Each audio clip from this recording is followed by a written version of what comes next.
mibali ya kofunga mosala ngoboye nalingi okopepa kaka ntango opepa oseka olakisese ntango tobengisi le prophète Jérémie Lomami ntango azopusana prophète Neni Lomami azopusana ozopepa zana kimia yoseka kaka zali taisaka gentillesse l'homme de Dieu nous t'invite.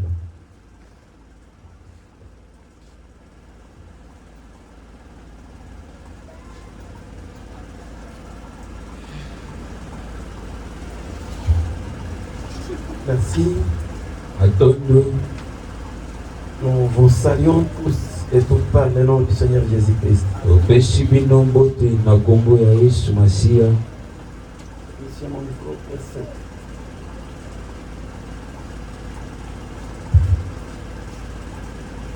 pouvez vous mettre.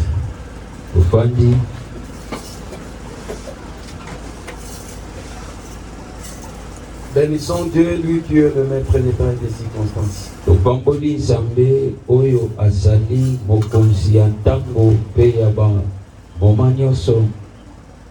Celui qui fait exister toutes choses. Et devant qui nous nous sommes tenus ce soir. Merci à l'homme de Dieu, le révérend Patrick. Patrick, pour la marque de confiance que nous ne cessons d'obtenir de sa part. Amen. Merci, révérend François.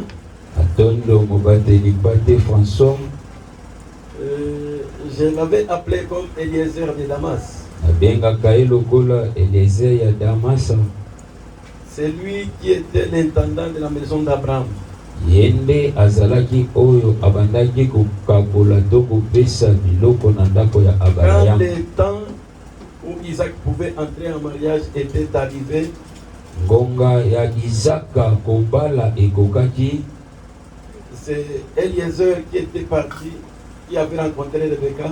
Yende akendaki pe akutanaki na Rebecca. Et à cause de l'offrande, Rebecca avait trouvé le mariage. Puisque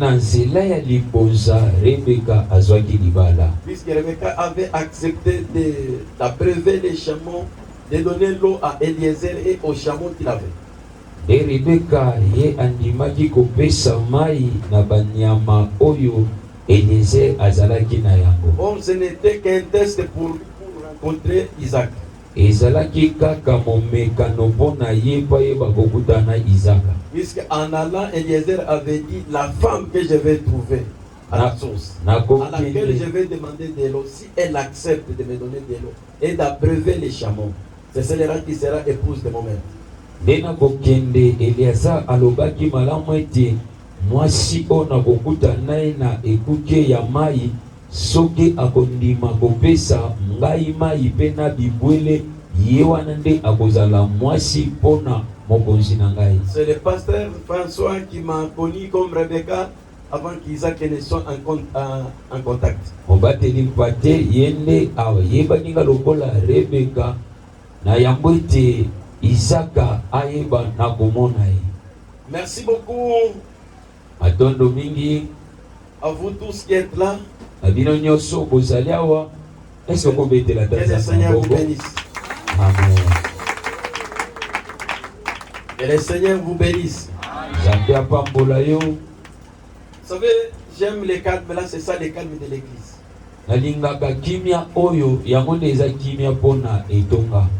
L'église n'est pas un marché. C'est un rassemblement des saints. Église vient du mot grec. Il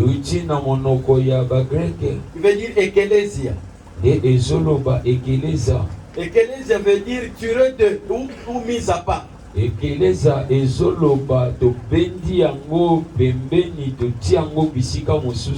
vous n'êtes pas n'importe qui, vous êtes des gens que Dieu a réunis pour une mission spécifique. Quand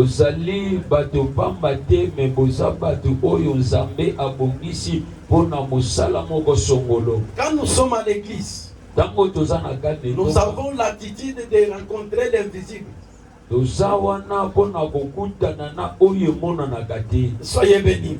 Pambolama. Encore une fois, Justin. Soyez bénis. Pambolama. La conquête d'Hébron, voilà. Ondongwana na Hébrona. La conquête d'Hébron. Ondongwana na Hébrona. Ça coûte combien ça? Le plus grand que ça, c'est combien? Ça, c'est 300. Ça, c'est combien? 150 $. Les plus grands, c'est 300. Est-ce que ce mixeur a un problème? Au ciel, il y a un Dieu qui écoute la prière. Amen.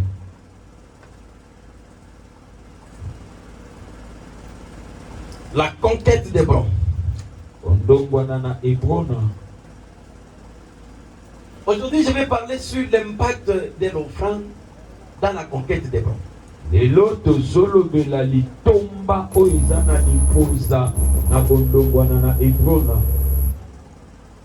L'impact de l'offrande dans la conquête d'Hébron. Micro nange zoni kaka ndenge ezalaki.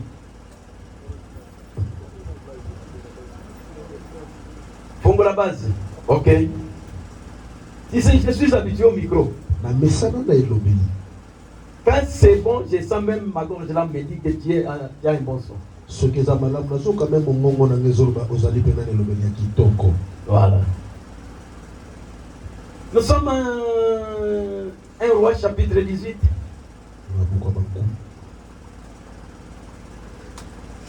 Un roi chapitre 18. Mon téléphone est là-bas.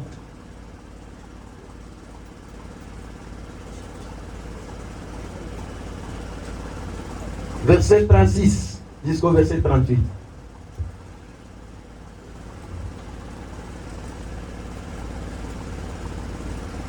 Un roi 18, 36 au 38e verset. Qui a trouvé que tu peux nous lire? Oui, maman.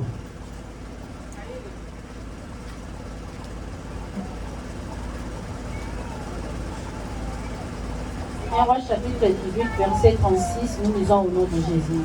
Amen. Au moment de la prestation de l'offrande, Élie, le prophète, s'avança et dit: Éternel, Dieu d'Abraham, d'Isaac et d'Israël, que l'on sache aujourd'hui que tu es, que l'on sache aujourd'hui que tu es Dieu en Israël, que je suis ton serviteur et que j'ai fait toutes ces choses par ta parole. Réponds-moi, Éternel, réponds-moi. En fait que ce peuple reconnaisse que c'est toi, Éternel, qui est Dieu, et que c'est toi qui ramènes leur cœur. Et le feu de l'Éternel tomba, et il consuma l'holocauste, le bois, le pierre et la terre. Et il absorba l'eau qui était dans le fosse. Sois béni. Je vais parler sur, asseyez-vous, merci, l'impact de l'offrande dans la conquête d'Hébron.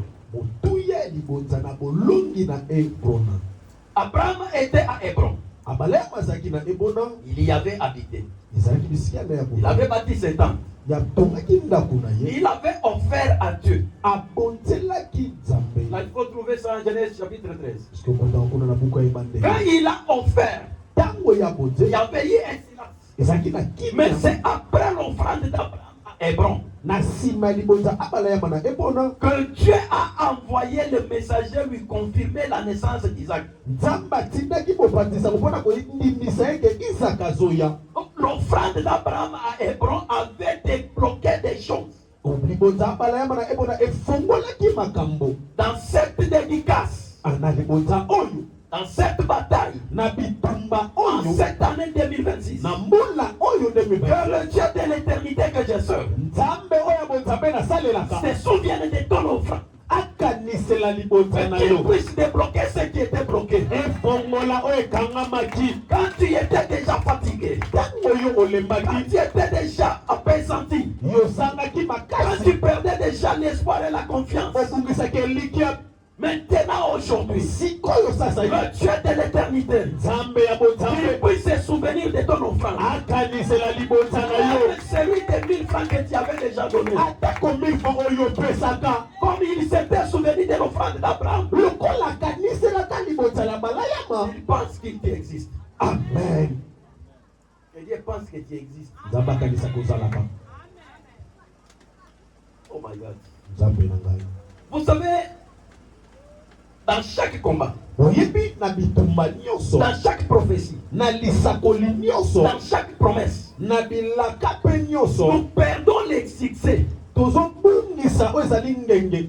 Pourquoi? mpo na nini? Puisque nous ne la faisons pas accompagnée de l'offrande. mpo biso tozotala te bondambwisi nango na libota. Une prophétie donnée sans donner l'offrande, elle peut traîner.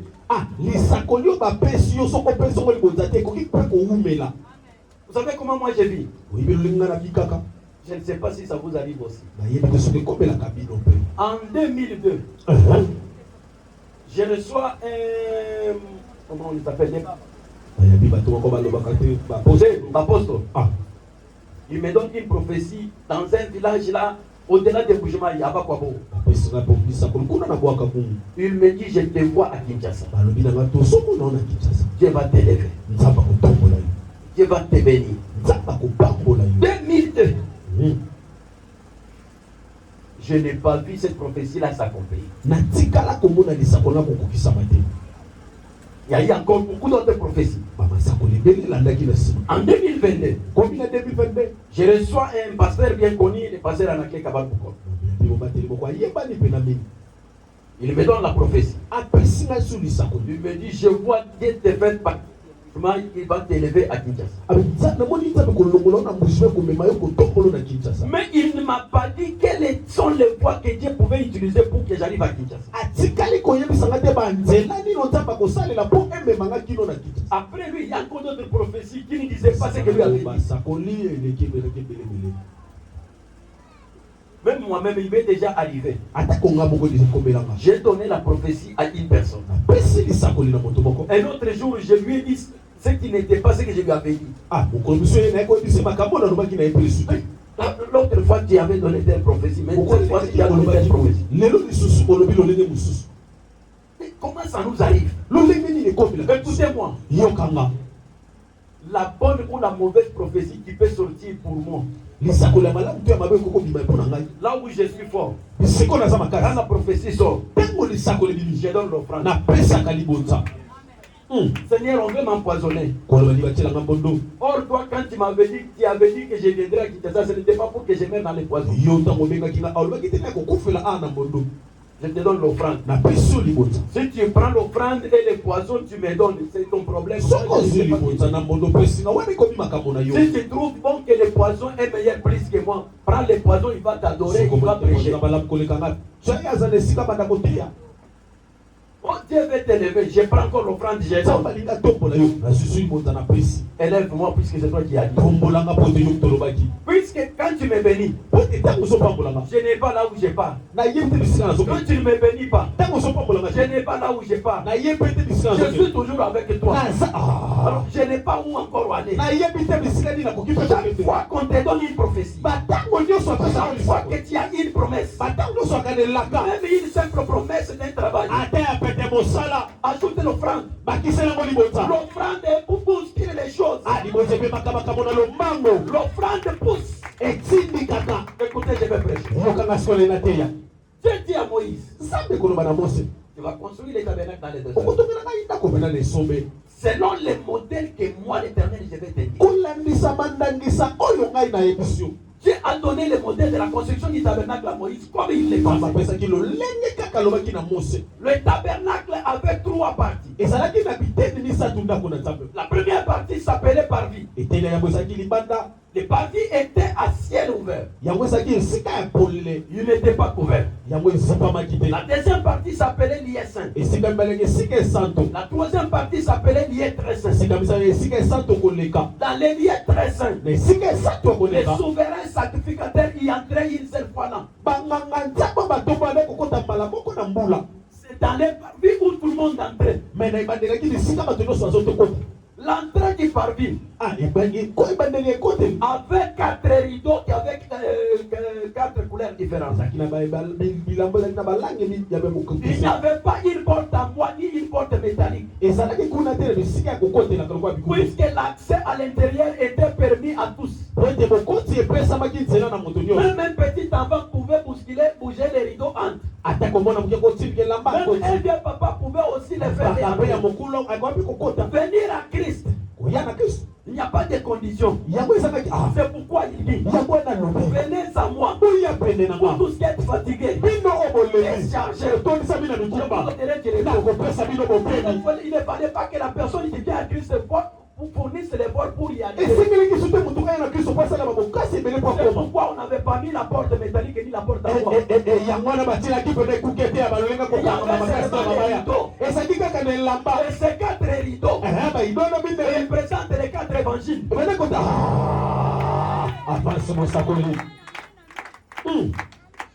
C'est pourquoi nous avons Matthieu, Marc, Luc et Jean. Amen. Dès que vous accédez dans les parvis, le premier ustensile que vous allez y trouver, vous allez croiser l'autel des holocaustes. C'est devant l'autel des holocaustes. Et tout celui qui péchait en Israël, amené avec sa bête, il dépose sa main au dos.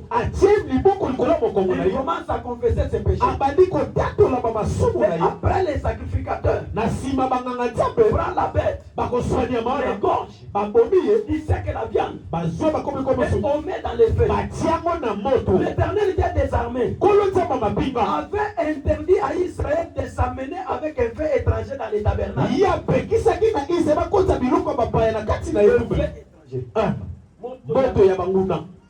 Moto ya libanda. Moto ya bapaya. Dans les tabernacles et dans les déserts, il y avait des hôtels.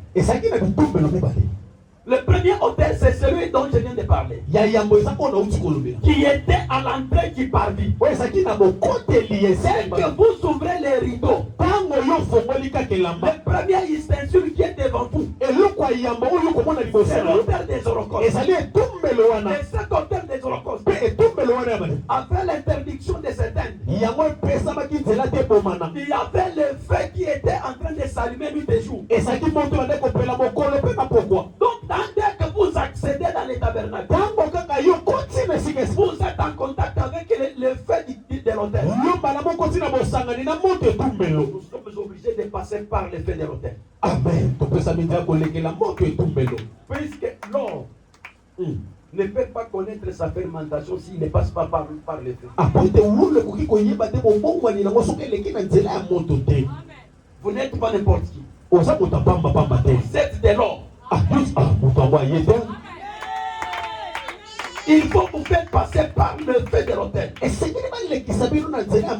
Pour que chacun de vous donne son éclat. Il y a ce que tu es qui n'est pas encore manifesté. Pas seulement sur le feu de l'autel. Donc moi-même là va sortir. Il y avait un hôtel de parfum qui était entre les rideaux qui séparaient les lieux saints du lieu très saint. Quand on parle de l'hôtel des holocaustes, on voit l'offrande. Quand on parle de l'hôtel des parfums, on voit la prière. Pourquoi votre Dieu avait placé l'hôtel des holocaustes en face au parvis où s'arrêtait tout le monde, mais l'hôtel des parfums caché dans les rideaux?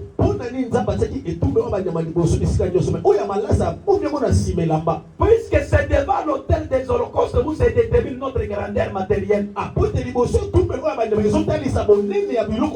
C'est devant l'autel des holocaustes où se détermine notre grandeur financière. Mais devant l'autel des parfums, se détermine notre grandeur spirituelle. C'est devant l'autel des holocaustes où nous pouvons confirmer, où Dieu peut confirmer notre amour envers lui. Nous pouvons aller devant l'autel des parfums. Dieu que nous t'aimons.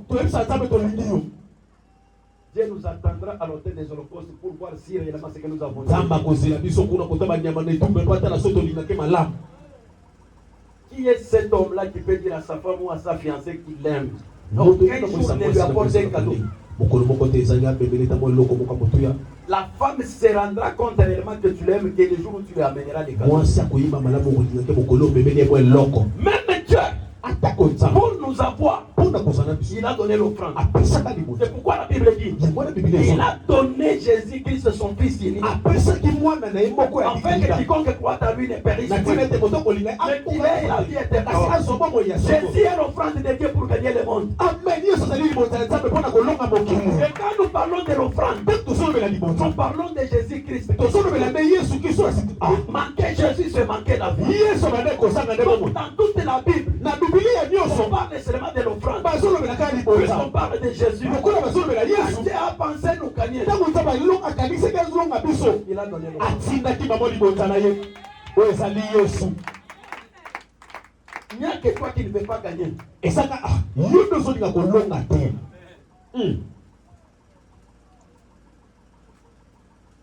L'offrande change des situations compliquées. Toute personne qui a la vie des offrandes a toujours la vie de la victoire. Tous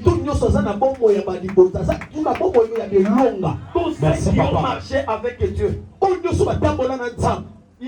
leur secret dans la victoire, c'était l'offrande. Dans l'époque d'Abraham, il n'y avait pas de Bible. On découvrait les dieux qui étaient adorés à partir de l'offrande. Puisque Dieu leur disait, allez sur telle montagne. Allez sur telle montagne.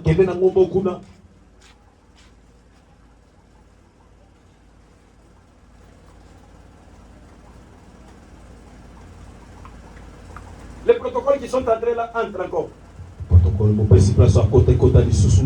Et les étaient André. Maintenant avec la maman là.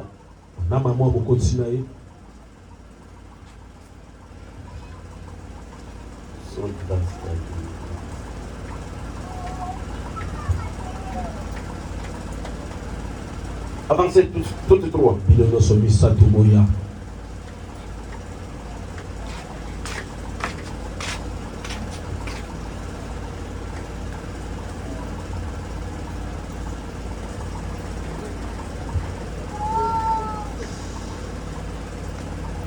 Faites-moi comme ça.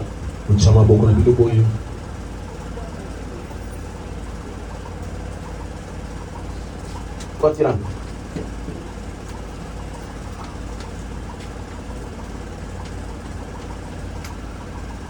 Lève ta main. Oui, ce soir. Lève ta main. Encore.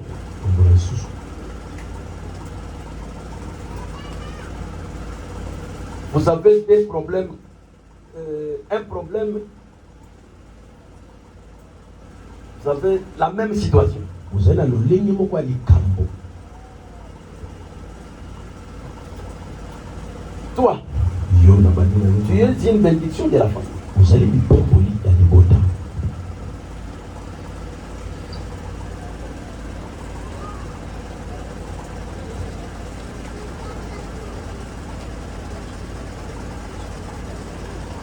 Il y a un problème.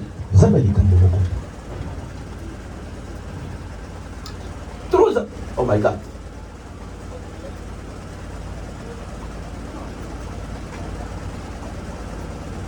So, quand tu es entré là,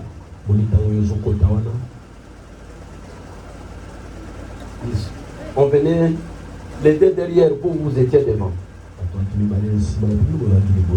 Moi je les regardais pour que je puisse l'interpréter. Je vois un cercueil devant toi. Je vois ta jambe gauche en train de faire trop de douleur.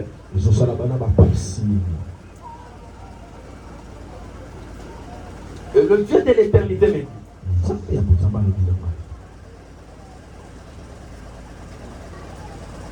onyatikisi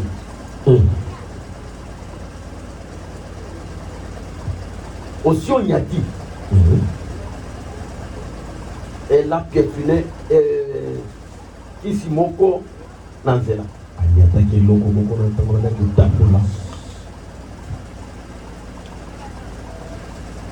Et ce n'était pas jeté pour elle.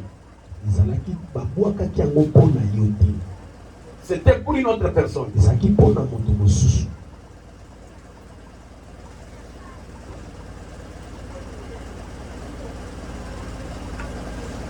Il y a une fête, une rencontre. Parce que je te vois en uniforme. En uniforme avec d'autres personnes. Ne prends pas là-bas une boisson alcoolique.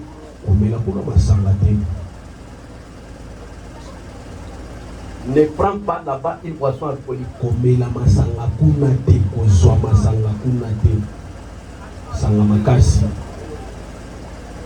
Hein?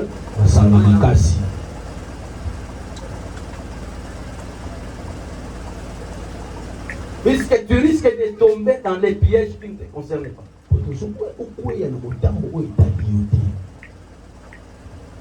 Prends ces marathons, les quelques jours qui sont restés comme des jours de prière.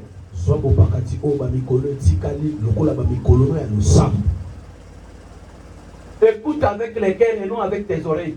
Est-ce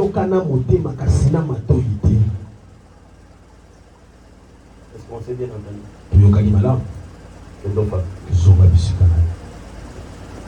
Yo kendela nateya sinon na makambo ya ide.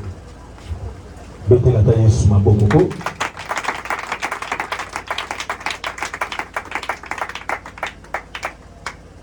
Il y a un problème.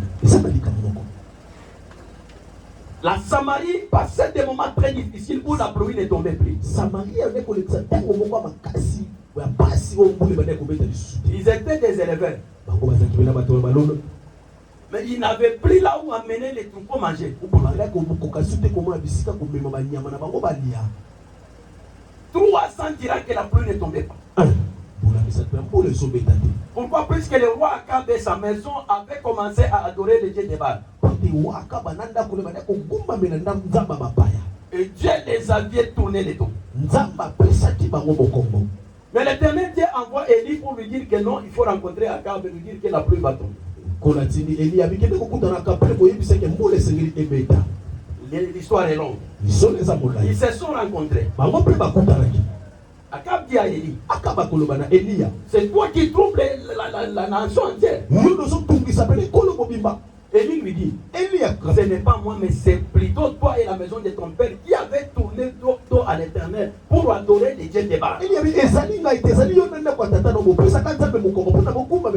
avez oublié que vous n'avez que l'Éternel comme les seul à adorer.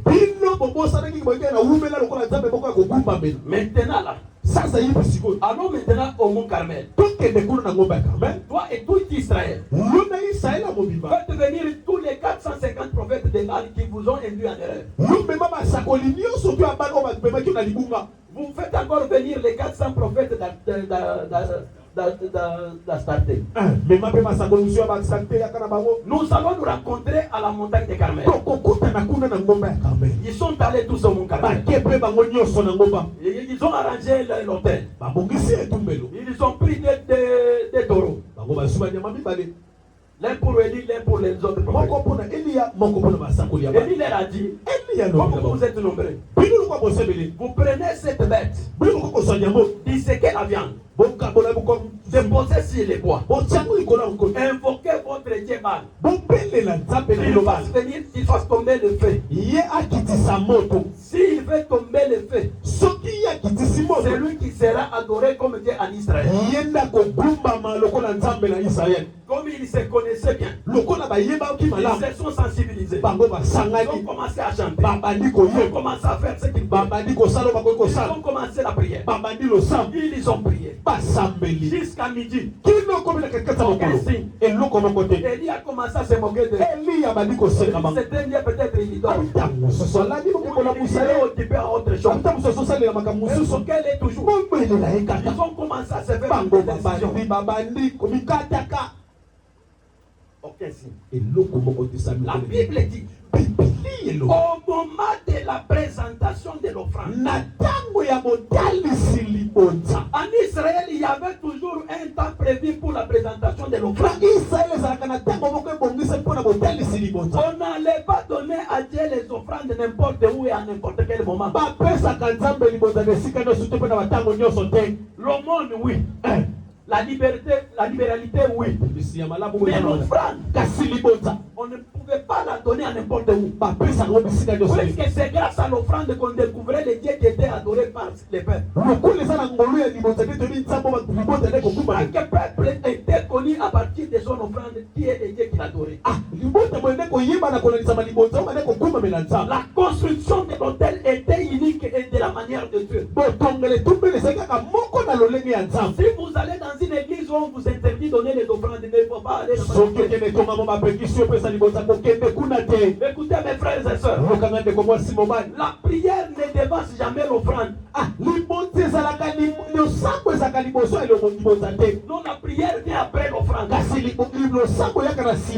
Puisque dans les tabernacles, c'est les holocaustes qui étaient à l'entrée. Ceux qui entraient et qui sortaient trouvaient l'autel des holocaustes à l'entrée.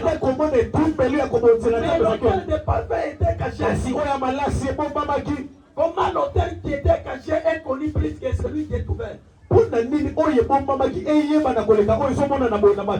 Il y a des gens, quand vous lui parlez de l'offrande, il s'énerve. Dans cette prière, dans ces marathons, les gens qui m'écoutent bien, qui obéiront à cette parole, un témoignage même sans moi.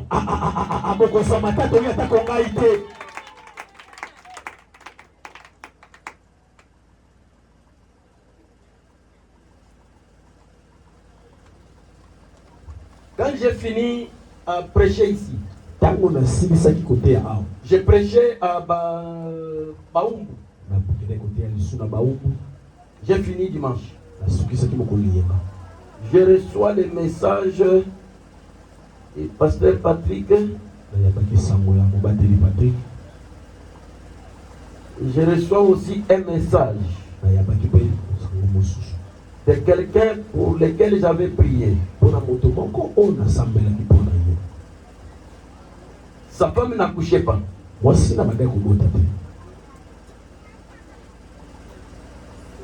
Il n'y a pas un micro libre.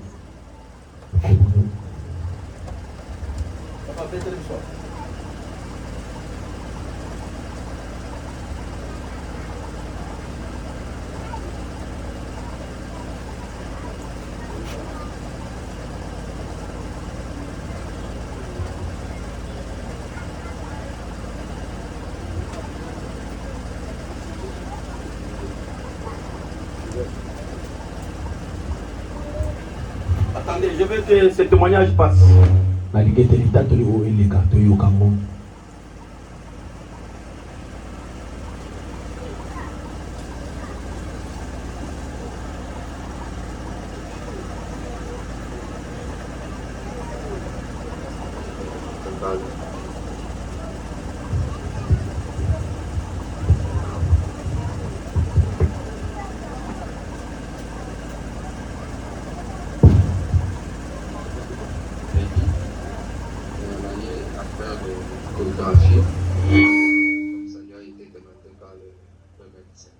Et le samedi, elle a obtenu le résultat.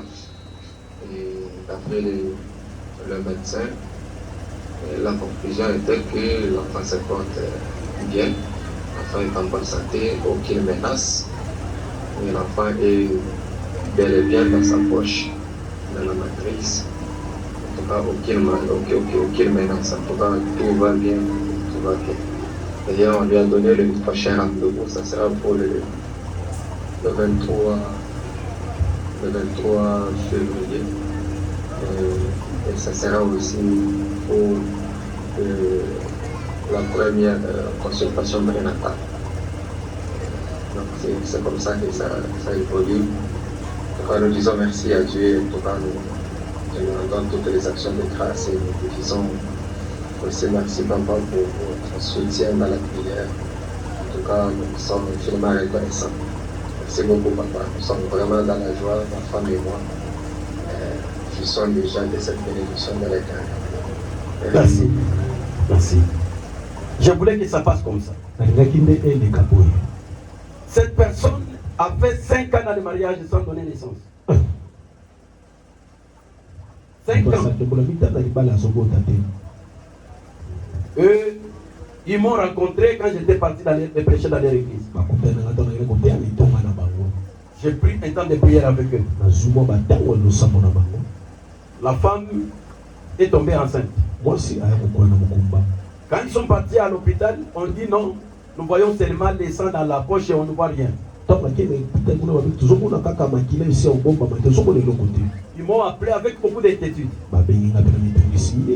Je leur ai dit, moi je vois l'enfant. Votre offrande a déjà été déposée sur l'autel.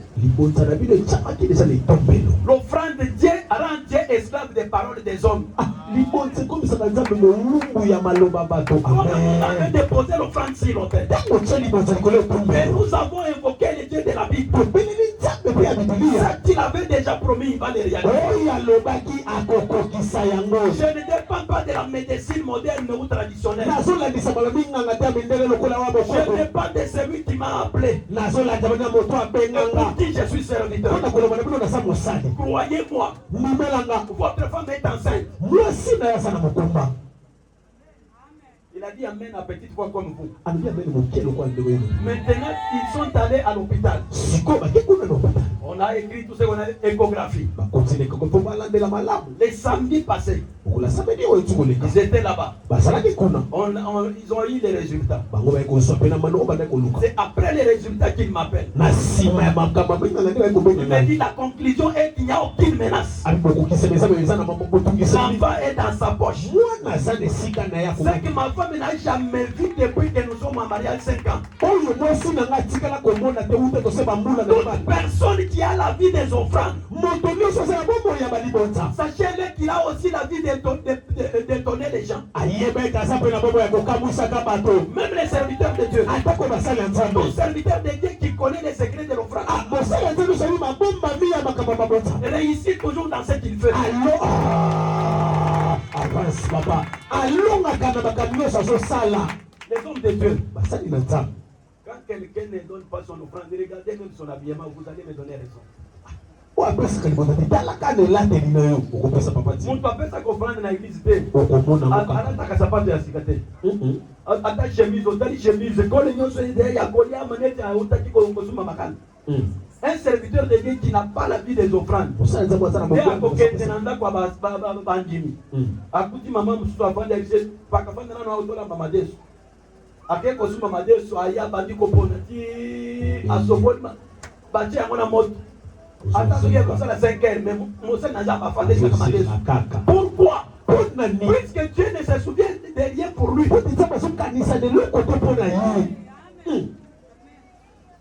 Si vous voulez étonner les gens, si vous voulez aller de l'avant dans tous les domaines, ne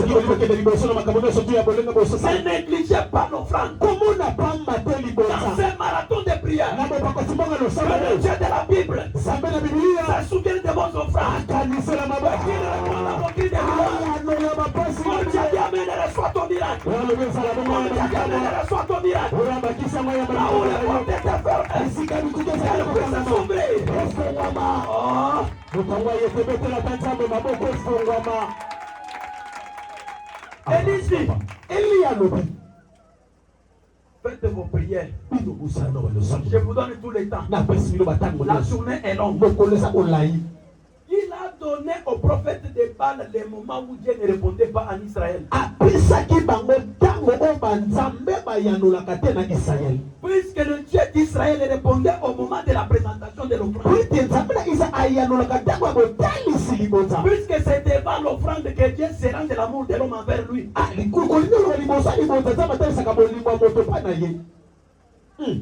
Et il s'approche. Il arrange les bois. Tout ce qu'ils ont mis en désordre sera arrangé. Le mariage était mis en désordre. Les enfants grandissaient en désordre. Les enfants dorment en désordre. Ils mangent en désordre.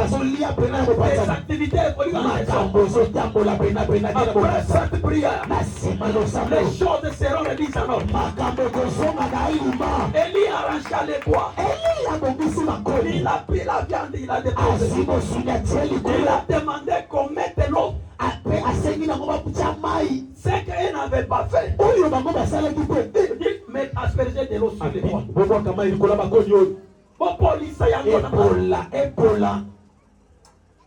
Il s'est levé. Il a dit, Éternel Dieu d'Abraham. Pourquoi il a commencé par parler d'Abraham? Pour que Dieu se souvienne de toutes les offrandes d'Abraham.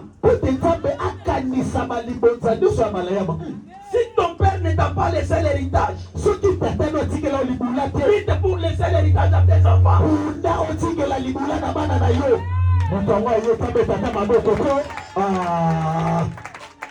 Abraham avait laissé l'héritage à ses enfants puisque partout il passait, il bâtissait les hôtels.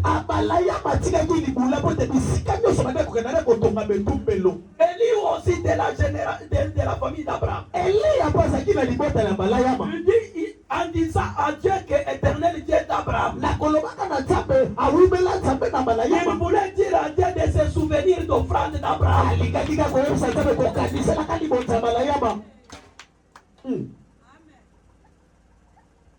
Et ça n'est pas du sol. Est-ce que moi je peux dire l'éternel Dieu de mon père?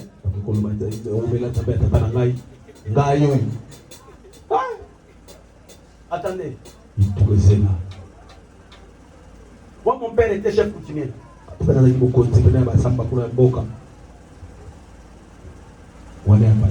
Quelqu'un qui ne croyait pas à l'existence de Jésus. Un sorcier de haut niveau. Vous voyez le pasteur François ici? Papa François. Nous sommes frères, nous nous connaissons. Nous avons grandi ensemble. Nous avons étudié ensemble. Un jour, nous sommes avec lui en classe. J'avais des chics.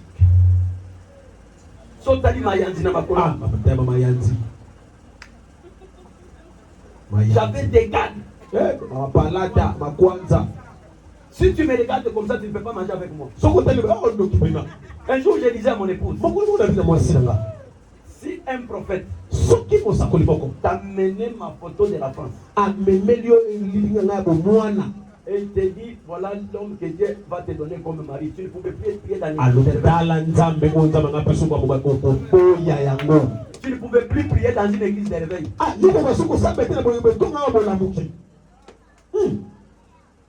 J'ai connu une enfance de douleur et d'humiliation que vous ne pouvez pas vous expliquer aujourd'hui.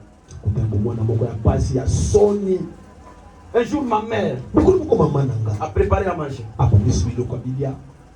Elle nous a fait venir avec tous nos frères. Mes grands frères de père et de mère.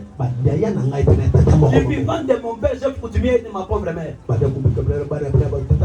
Mes grands frères ont pris les à manger, ils ont mis sur l'armoire qui avait une hauteur supérieure à ma taille. Ils ont commencé à manger avec leurs amis du village. Et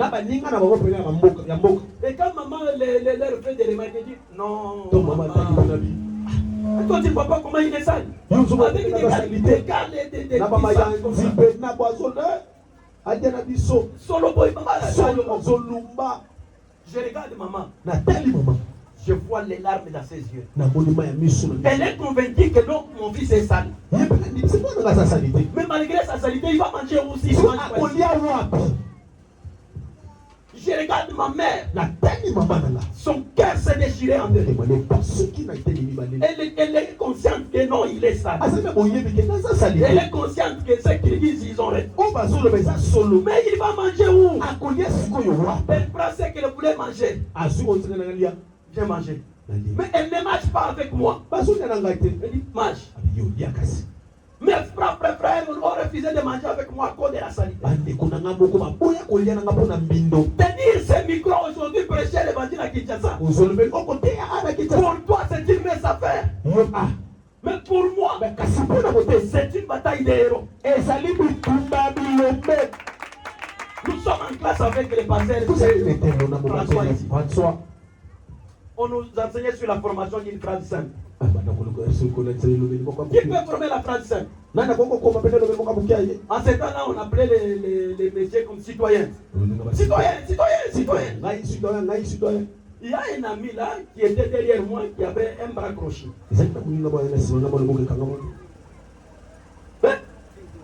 Oui, Tikumba Sakoul. Il était derrière moi. Il lève son doigt. Et l'enseignant, Messieurs, la tête de Néhémie est sale. La phrase simple est conjuguée. Et le monsieur dit très bien. Je regarde les messieurs. Je regarde les humiliations que je viens de subir. Je vais me lever pour l'attaquer. Et quel pupitre du village? Sur les bancs des bambous. Il y a un bambou qui m'entre derrière la culotte et reste avec la culotte. Je commence maintenant à sauter. Puis tu la carte. Moi, il y a la police qui est sous la culotte et na bambou. Moi, je suis la personne qui a connu la circoncision à 12 ans. Et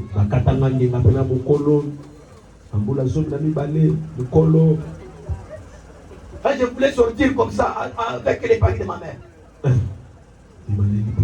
J'ai subi toutes les sortes d'humiliations. Prendre le micro et venir vous prêcher avec lesquels comme je voulais prêcher. Dieu m'a pris de loin. Mon père n'était pas pasteur. Le père de moi pasteur. Non, c'est Dieu qui m'a ramassé. Il a fait de moi son serviteur. C'est sûr, réellement, je suis serviteur de Dieu. Le Dieu de la Bible que j'ai ça.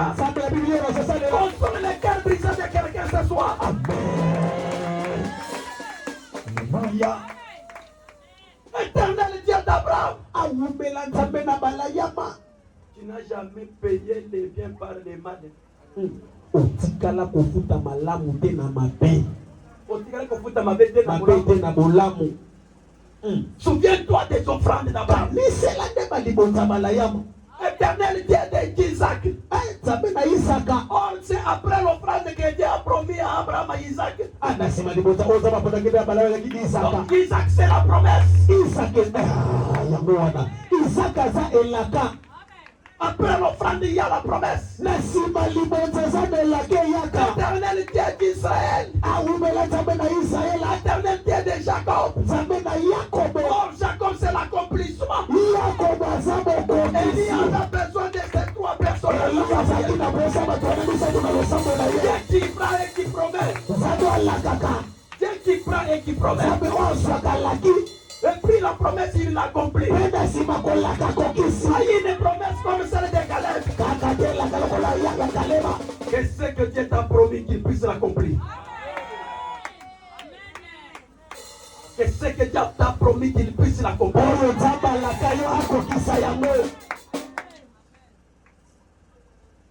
La Bible dit, le fait tomba du ciel. Et quand le feu est tombé, Tango moto koi. il a commencé à consumer la viande. Ebandi kotomba mosoni. Il a consumé les bois. Bakoni. Le feu Moto. a consumé les pierres. Yango pe di kosikisa na mabanga. Soit aliments, soit essence, soit n'importe quel carburant. Chalibanga. Pelisa moto soki moto ekotumba libanga. Salamate. Dans ma Bible on dit Kasi na Biblia yanga balobi. le feu. Moto. Longolo mwana wana na drum.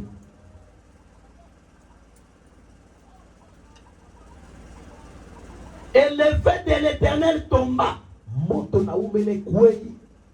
Il consuma l'Holocauste. Yango itombi nyama. Les bois, Makoni. les pierres Na et mabanga. la terre. Pena mabele. J'avance. Na pasali. Koba papa. Et il absorba l'eau qui était dans les fossés. Emeli mai. Oye sagire sika wana. Quand on allume le feu, Tango bapeli sibo. on était avec l'eau. Baboma kayango na mai. Mais l'eau de l'autel Kasi mai ya avait itumbele. absorbé l'eau. Ah. Et zigzag maille. Ah. Mai etumbele ezikisi. Ça veut dire que l'impossible est possible devant l'offrande. Oye salamaka te koko salama liboso ya libonza. On dit que le feu a consumé la terre. Balobi ke moto ezikisaki na mabele. Je suis venu dire à quelqu'un que partout où le soleil apparaît, Dieu est condamné à réussir. Mokango ayeba loba amen opena ya bien. Partout où le soleil se lève, Sika boyo ezotelema. Dieu est condamné à la réussite. Lopesa be etumbu na kolonga.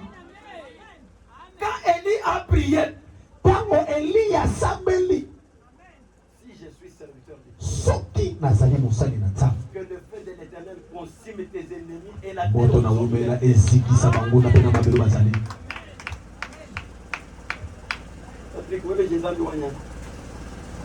Ah, wana chiluba. Si je suis serviteur de Dieu, Soki nazali mosali na Nzambe. que cette déclaration que j'ai faite du haut de cette chair, Tatolimona osala likolo que etombeli. le Dieu de l'éternité les accomplisse. Nzambe moto akokise. Je libère les portes de joie. Nafungoli bikuki ya esengo.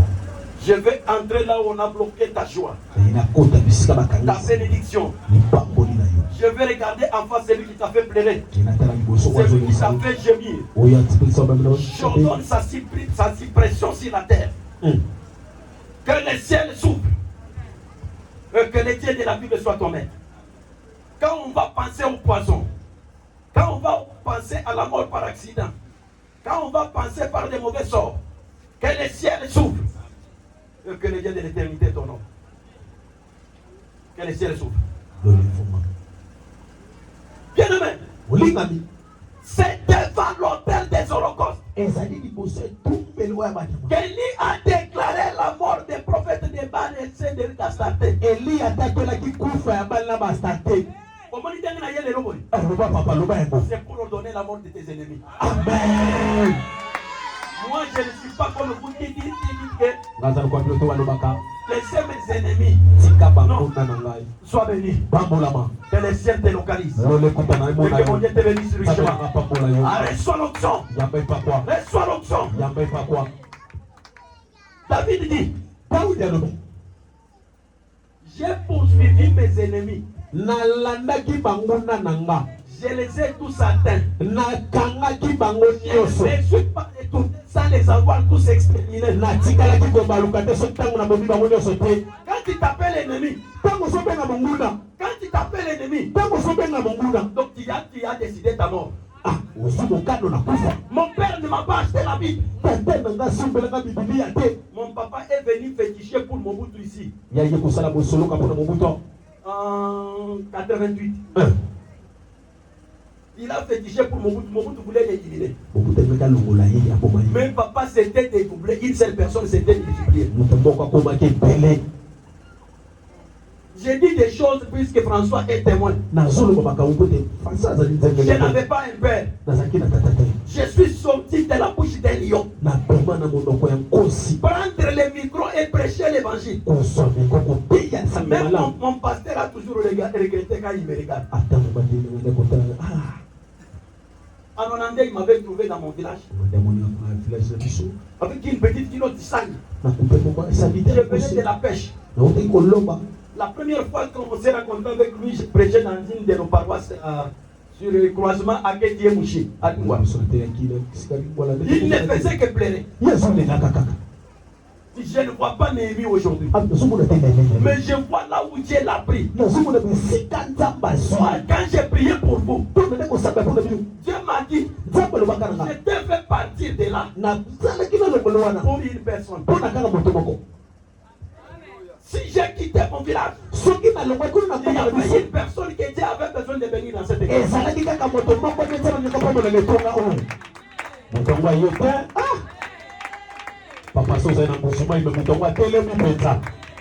Que tout ce qui était bloqué dans ta vie puisse se débloquer. Amen. Que tout avance à grands pas comme Dieu avancé. Que mon Dieu agrée ton offrande. Bien aimé. Élie a prié. Élie a assemblé. Et le feu est descendu. Pourquoi? L'autel avait quelque chose. Quand l'autel est déjà bâti, ne crains pas le silence de Dieu. Si aujourd'hui tu n'as rien, cela ne veut pas dire que tu n'es rien. Tu as de la valeur dans la main de Dieu.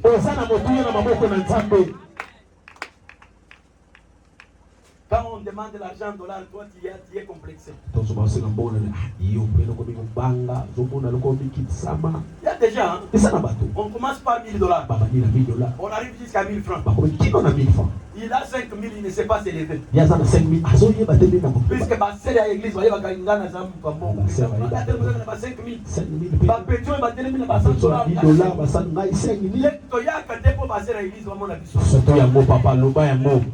L'offrande, c'est le fruit d'un cœur déchiré. C'est pourquoi je vous avais dit, l'offrande ne quitte jamais l'autel. L'argent qu'on donne peut disparaître. Nous allons prendre l'argent et acheter les rideaux. Nous allons acheter notre propre marseille. Mais l'offrande, nous n'allons pas la lever dans l'autel.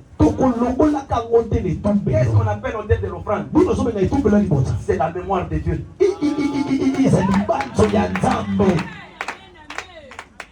L'offrande, elle ne quitte pas l'autel.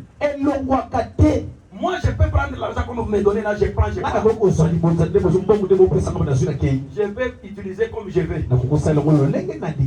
Mais, Dieu, ça, n'oublie pas cet acte. Que vous posez devant lui. Il ne l'oublie pas. Amen.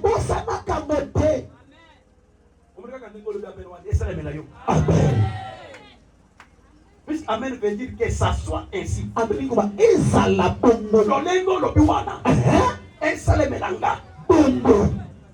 tu dis Amen à une parole prononcée, il y a fait de cette parole-là ta promesse privée.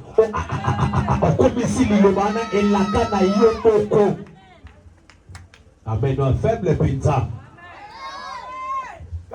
Quand tu dis Amen à une parole prononcée, cette parole-là, tu l'as fait ta promesse privée. Même quand tu vas prier, quand le pasteur Némi prêchait, il avait dit que je suis la tête et non la tête. Mais ça que je suis quoi? Ce n'est pas à ça que j'avais dit Amen. Comme ce n'est pas à ça que j'avais dit Amen. C'est à quoi j'avais dit Amen s'accomplisse. Ce que tu acceptes va t'accepter.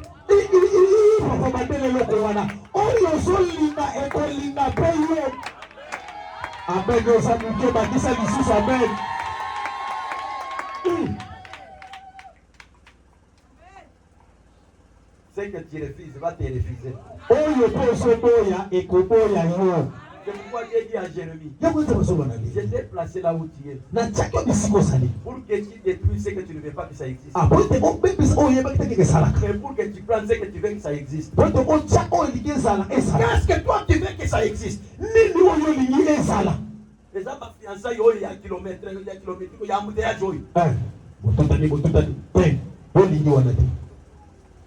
Depuis la fiançailles, ils ont fiançailles. Au combien on a les pannes ailleurs, ils ont fiançailles. Et ça qui donc bien sa fiançaille. Ah, bah, le Bakamel était papa dans le Cameroun. Tout le monde se tombe là, ça dit tout bien, moi je l'ai dit. Siluba. Libali no sabongo bongo baya kaka. Na yebi yango. Omoni tango balamba kalos. Ezala kana tubolo mususu balongola ka. Zambi susu baso longola. Oyo balongola ka komona ngoni. Batenge basalite. Ezala tumususu ata oje yango na mule.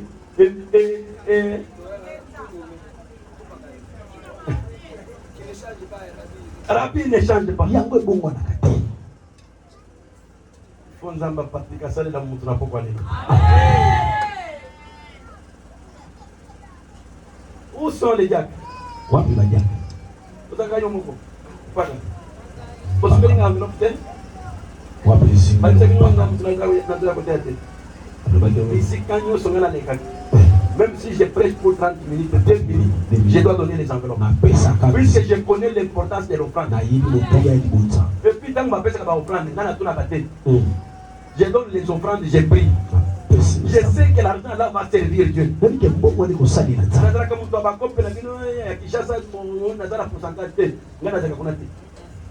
Moi, je sers mon Dieu. C'est Pasteur François qui peut vous dire qui je suis. J'étais le plus négligé. Mais aujourd'hui, il contient Léo,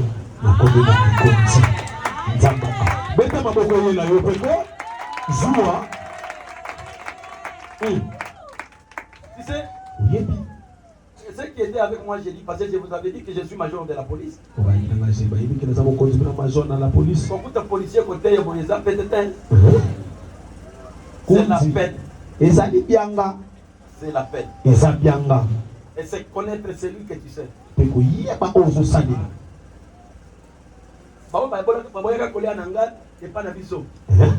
Na koma Joseph en famille.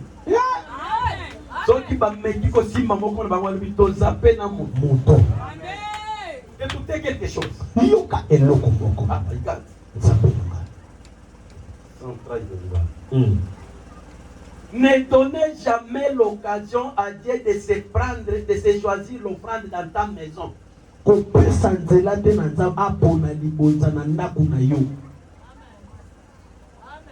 est ensemble?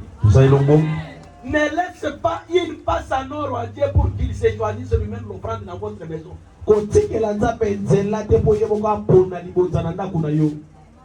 Donnez-lui ce qu'il vous demande. Tu peux lui donner 500 francs. Tu peux lui donner 100 francs. 100 francs. Il ne va pas te rejeter. Mais si tu lui donnes l'occasion que lui-même aille se choisir une offrande, Dieu est à mesure de prendre votre femme pour rester vert.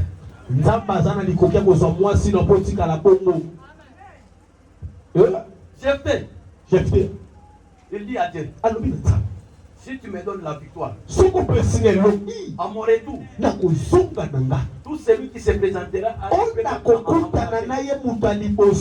je te le donnerai en offrande. Il savait que Azana Bayanka quartier, mais il ne savait pas qu'il a donné une occasion en il et quand Dieu est allé se choisir l'offrande, il a pris son unique fille qu'il avait. Jusqu'à la fin de sa vie, Jephthé n'a pas laissé d'héritier.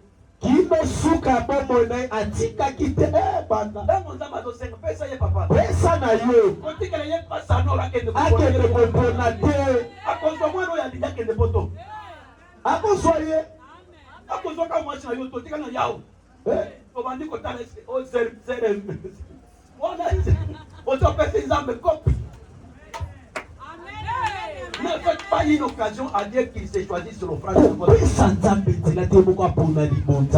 Donnez-lui ce qu'il a besoin.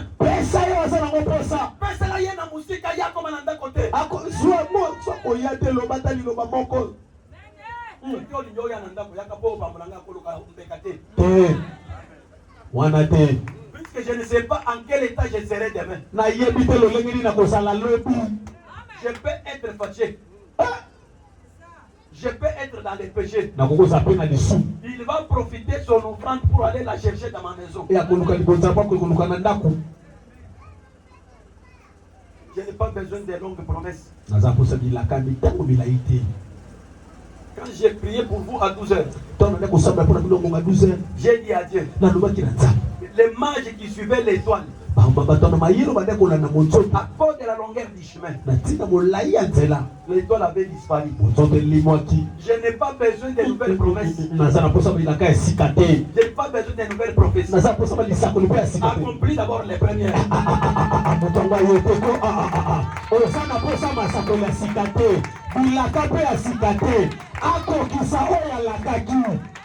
Plus tu n'accomplis pas, tu me promets. Plus tu n'accomplis pas. Je suis en train de vieillir comme Caleb qui avait déjà 85 ans. Si il est vrai que celui qui a la promesse ne meurt pas, mais il vieillit.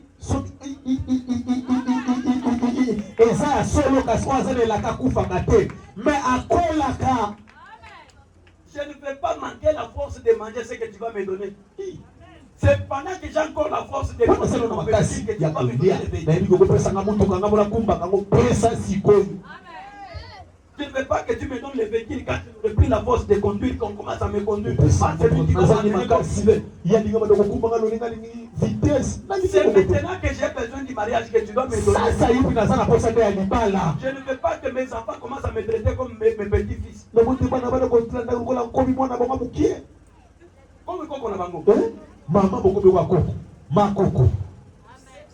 Le temps est arrivé où le Dieu de la Bible doit visiter quelqu'un dans cette église. De toute façon, non, tu dis Amen. Je sens un cri de gloire en train de sortir.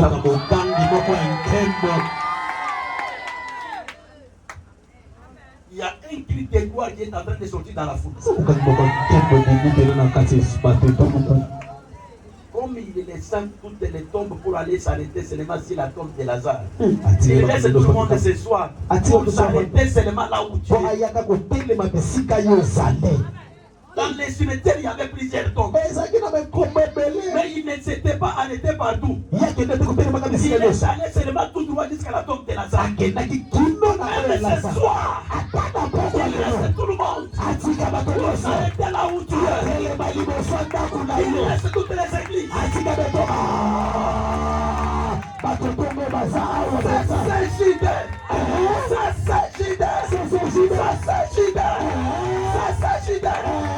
Écoutez la voix de l'esprit. Écoutez la voix de l'esprit. Après la visitation, c'est le jugement qui s'abat. Après la visitation, écoutez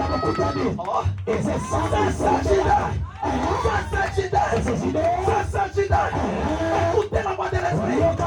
Écoutez la voix de l'esprit. Après la visitation, c'est le jugement qui s'abat.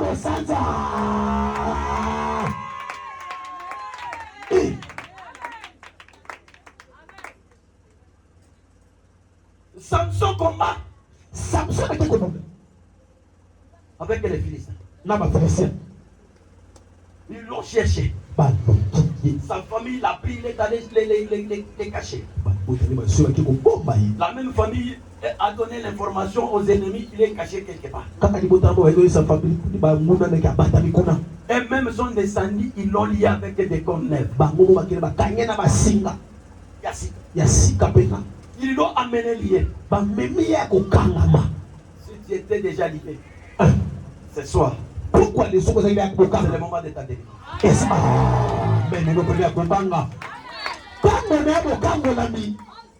Quand Samson s'approche, Il ouvre ses yeux et voit ses ennemis. Il a aussi ouvert les yeux pour voir Dieu. Au ciel, il y a un Dieu qui écoute la prière.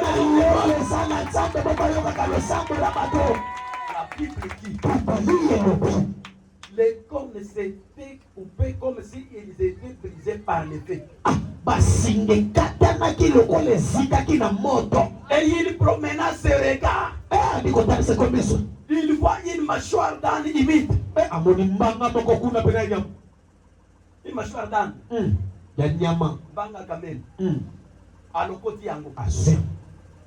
Il est entré dans les Philistins. Il a tué 1000 avec la mâchoire d'âne. Et il a appelé les liens. Il a appelé les liens là. Ramat Leshi. Avec la mâchoire d'âne. J'ai tué 1000 de mes ennemis. Ramat Leshi. Avec la mâchoire de l'âne. J'ai tué 1000 de mes ennemis. Viens ramasser cette enveloppe. Et quand tu prends ça, tu dis c'est la mâchoire de l'âne. Je ne te donne pas à la main. Ramasse. Et quand tu ramasses, j'ai besoin de $10, $20. $50, $100. Tu ramasses et tu parles. Est-ce que je vais faire la prière qu'Élie avait faite? Éternel Dieu des armées, le Dieu d'Abraham,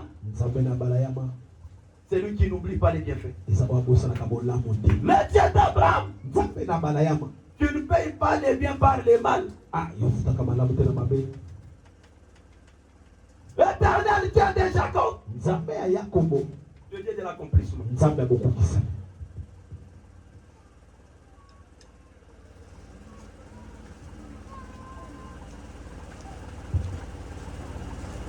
Venez ramasser l'enveloppe. $10, $20, $50, $100. Ça dépend de vos moyens.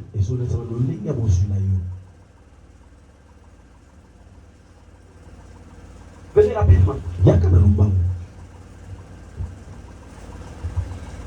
Moi, je ne sais pas quand tu t'es levé là, combien tu as décidé.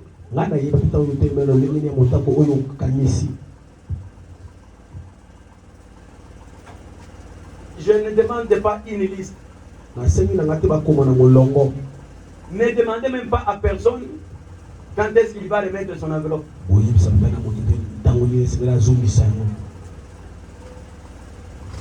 Cette enveloppe que vous prenez, je vais finir ma prière demain soir.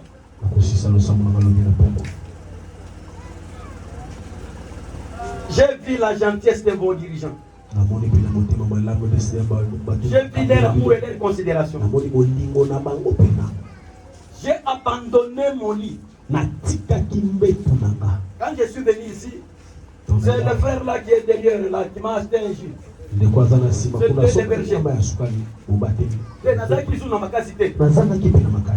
Et si l'ignos n'a l'embine, tu me dois dire. Quand on chantait ici, je ne me suis pas levé. J'ai conservé la force pour vous prêcher. Puisque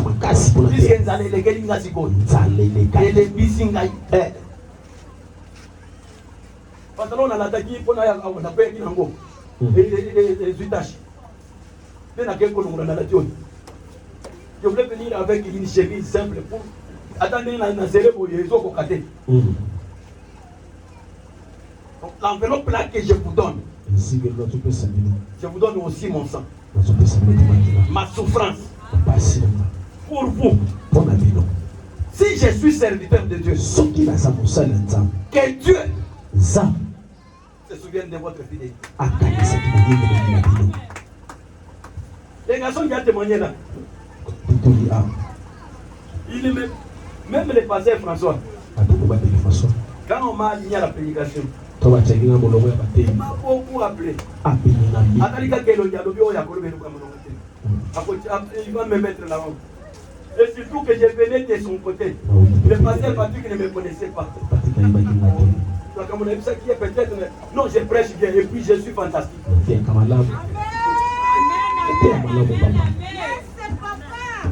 Je vous dis vrai.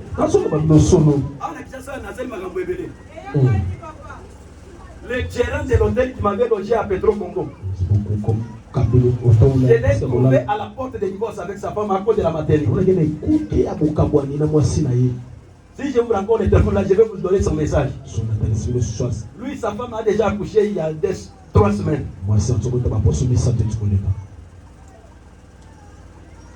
Dimanche, je termine ici.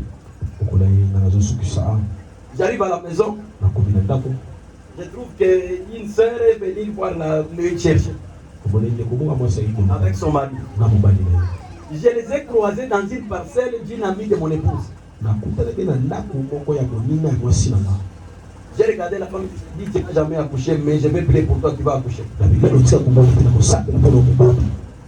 Et or, il prit son mari enceinte dans une église là qui a des renoms. Ils m'ont fait confiance. Nous avons fait un genre de prière avec eux pendant 3 jours. J'ai appelé mes enfants. Je les appelle toujours les damans. Si mes enfants commencent à prier, vous allez pleurer. J'ai un petit là qui modère la prière de la famille. C'est lui que j'ai désigné pour modérer la prière des minuit aujourd'hui. Quand il commence à parler, je ne supporte pas. Parce que je connais ma souffrance. Je connais là où Dieu m'a ramassé. Vous voyez les enveloppes que j'ai placées ici? Je veux que vous les preniez pour 10 000 francs pour les fils aînés, les enfants, les aînés. Ça peut être une fille ou un garçon. L'aîné de la famille. 10 000 francs.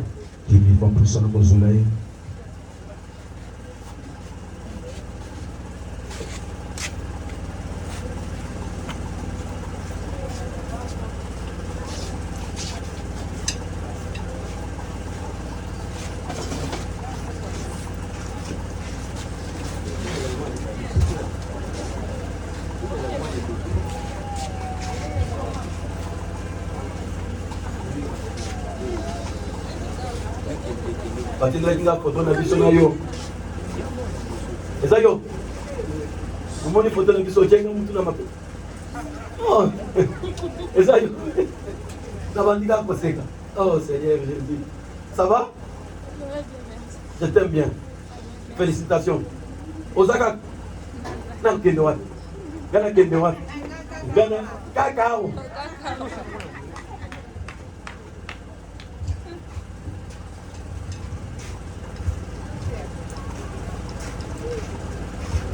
Il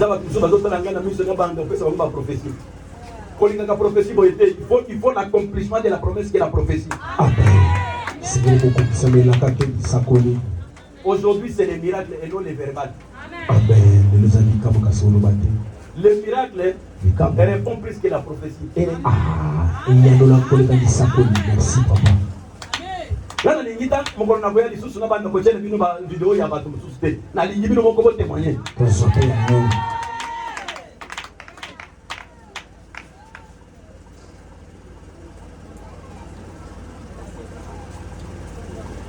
Berger, enveloppe ici.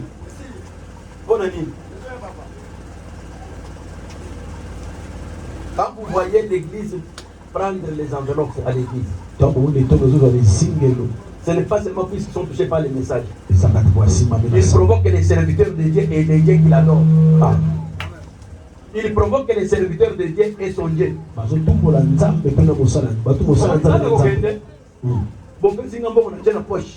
Et puis, na tiena bouton ya sima bon pour nous les sympathies. Papa mutu bako tika na bitu mezabino. Obengela na biso mtani policier wana yito pesi mbongo. Mais tozo mona te. Ça. Il faut que les ciels se déchirent. Il faut que les ciels se déchirent.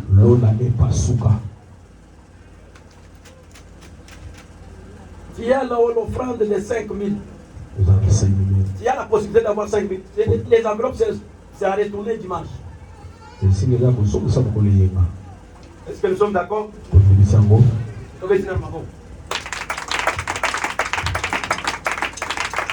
Enveloppe pour aujourd'hui, c'est encore dimanche. J'insiste. Quand on est d'un côté, na Baoum, na MC Bango. Ceux qui ont au tiempo, on a enveloppe était comme Bango, donc c'est son enveloppe pour la vie. Puisque vous évitez ma enveloppe pour vous avoir ça là. Tu peux prendre l'enveloppe. Acheté par l'argent de l'église. L'argent qui est de l'église, là, il n'y a pas un truc qui fait descendre l'argent du ciel. Il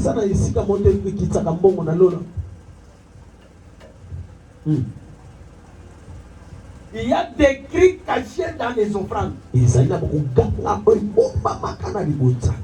La maladie de Naman n'était pas partie dans l'eau. Ah, maladie ya Amana ekendaka na maïté. Naman. Il y a Aman et Naman. Naman, c'est le premier ministre. Naman, premier ministre. Non, Aman, premier ministre. Naman général. Voilà. Le général Naman, sa lèpre n'était pas partie dans les Jourdains. Ah, maladie na maba ekendaki na maya yude na te. Elle était cachée dans son offrande. C'est pourquoi quand Géasi est allé se faire remettre une partie des biens, Élisée l'a regardé, il a compris que le Messie a pris déjà. La lèpre de Naman va t'atteindre toi et ta maison. Puisqu'elle n'était pas restée dans l'eau, elle était cachée dans son offrande. Quand vous prenez les enveloppes là, vous prenez certains problèmes difficiles à résoudre.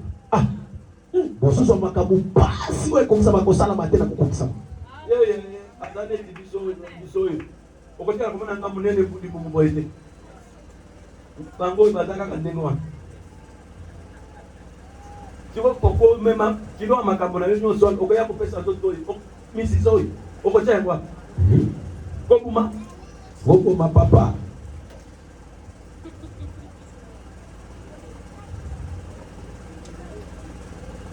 Nous avons des ressorts, des amortisseurs. C'est le Saint-Esprit. Donc vous m'amenez ce qui me dépasse. Je lui donne. Je suis la personne qui a déjà vu les cancers des seins être guéri par la prière. Ma petite sœur, deuxième après moi, j'arrive au village. Avant ça me fait à son âme. Elle est morte l'année passée, ma soeur.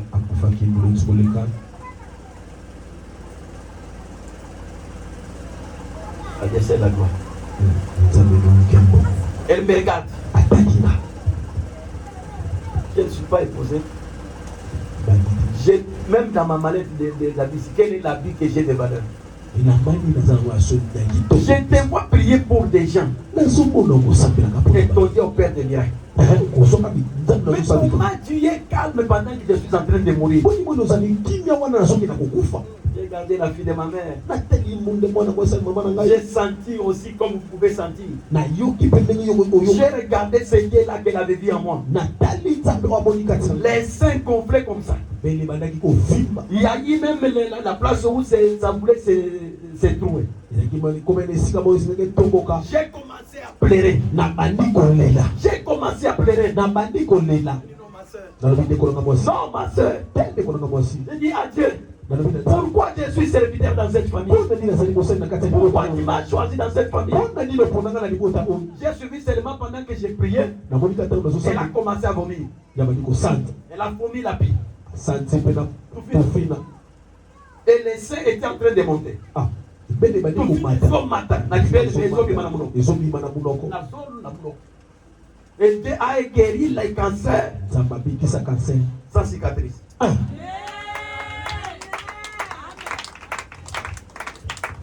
Je ne vais pas venir avec des témoignages quand je viendrai. Je prendrai de vos témoignages pour les amener ailleurs. Il y a des gens qui ne savent pas que Dieu est en train d'agir. S'il y avait un problème de kyste, le kyste là, il est déjà disparu. Il est déjà parti. S'il y avait un problème de maternité, tu es en train d'enfanter, mais toi tu ne vois pas tes enfants. Je vais prendre l'enveloppe de 5 000. Allez, tournez dimanche. Je veux maintenant compris.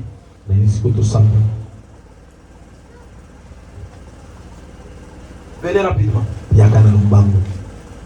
Nous voulons dire à Dieu, tout ce que ton serviteur a dit, nous l'avons fait. L'intérêt maintenant est vide.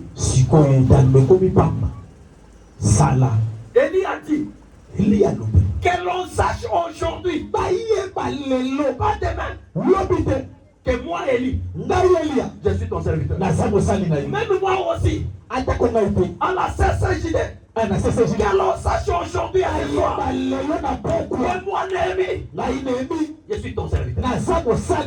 Recevez les miracles. Là où les gens ne te faisaient pas confiance, reçois la confiance divine. Amen. Il y a comme un gros enveloppe de Narito Sambel. Oh my God.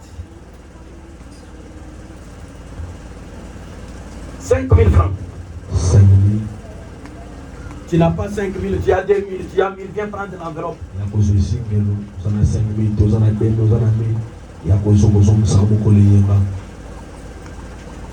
N'ayez pas honte. Dans cette conquête, tu peux gagner plus.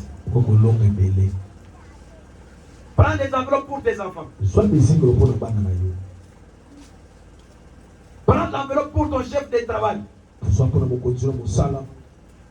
Demain, quand tu seras au bureau, tu lui dis, chef, j'ai pris une enveloppe pour toi. Le pasteur a commencé à demander par $1000. Jusqu'à 1000 francs. Mais comme je t'aime, j'ai pris une enveloppe pour toi. Mais c'est que tu vas mettre ta sueur là.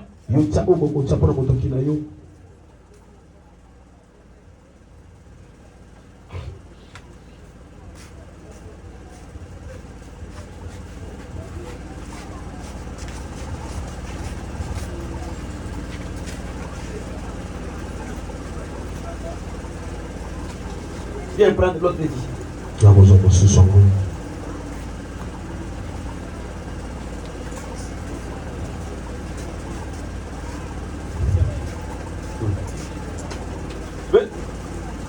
Yaya wana nani atindie? Mtu moko te? Kundima na ye. Ye moko? Mama na ya sawa. Mama chele mbongo aya kopesa ngambo. Aya pesa ngambo. Chele ye moko aya kopesa ngambo. Ye moko aya ngambo. Koko mtu atinda kiye? Koko atinda kiye te. Koko mtu atinda kiye? Hein? Ye moko aya pesa ye mbongo aya kopesa ngambo.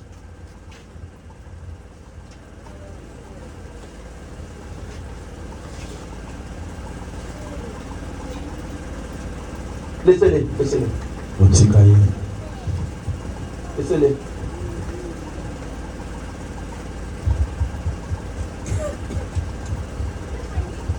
Viens.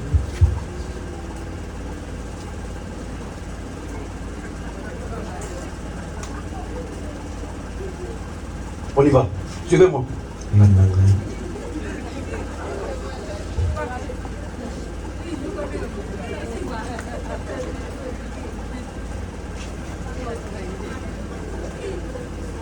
Suivez-moi.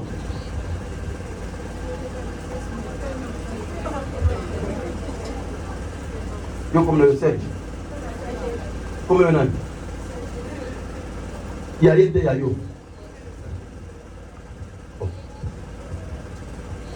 nasala no offrande nasala nini nasambela mpona yo mpona nini nzambe apesa yo nini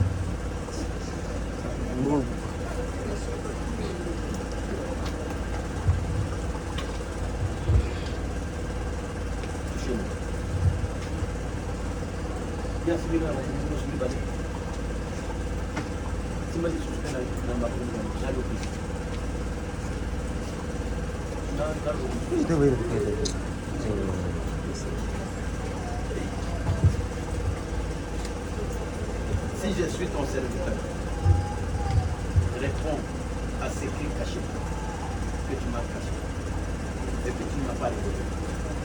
Réponds, toi qui écoutes la prière de Jean de moi. Ouvre les portes des choix et des bénédictions. Souviens-toi de leur famille, mon Seigneur et mon Dieu. Que ta grâce et que ta gloire soit manifeste. Toi qui es plus grand que les diables, fais de leur combat ton combat. Et que les portes des bénédictions de la grâce s'ouvrent dans leur vie. Au nom de Jésus-Christ. Amen. Que le Seigneur vous bénisse. Ça va comme le bien. Soit enveloppe na wito nito sambe. Bala ngaze bazawa. Bayembi. Bayembi. Nous voulons prier. C'est le moment de la démonstration de la puissance. Yomoko yebi pona nino yaki. De prophétiser. C'est bien. Mais obtenir les miracles, c'est mieux. Il faut que les miracles s'opèrent. Il y a ce que tu as longtemps cherché. Ton frère est déjà déposé sur l'autel. Où est le Dieu qui répond aux cris? Où est le Dieu miraculaire qui agit à l'au-delà de l'entendement humain? Allez, ça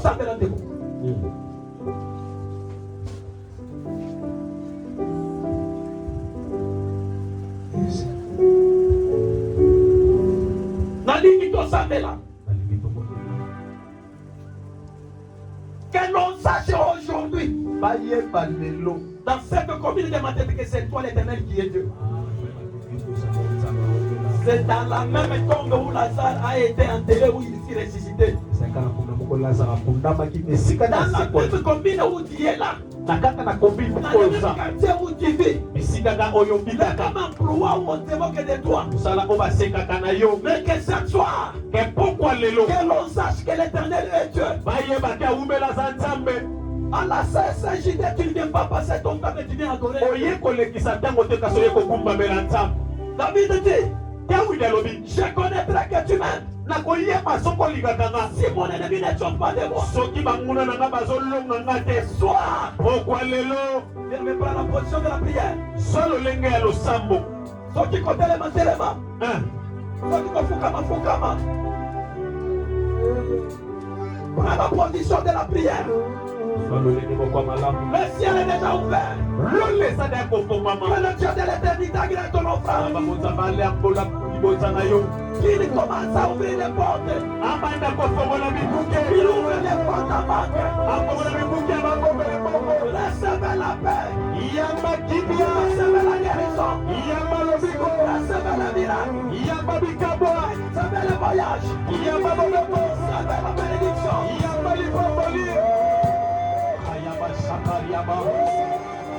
La praille de Setelia, le praille de Santa la Balaba Shekelia.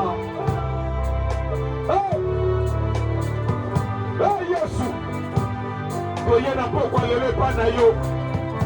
Koye ni lo sango za yo. Yodo ya la biso. Yawo koye pana yo. Tosali ya robe. Où est le Dieu de François?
ya